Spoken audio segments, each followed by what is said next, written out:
们北港农工旧图书馆呢，兴建于民国42年到现在是有66年的历史。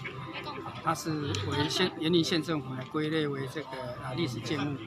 那么我们历经了3任校长的一个努力，一直呢到今年呢总算呢完工。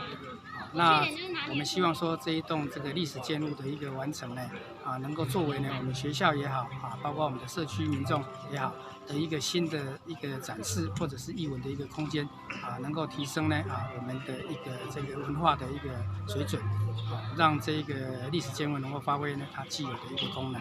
是北港农工最美、最古老的历史建筑。典礼也是我们图书馆启用后的首次的艺文展览。那我们这次展览有30幅的作品。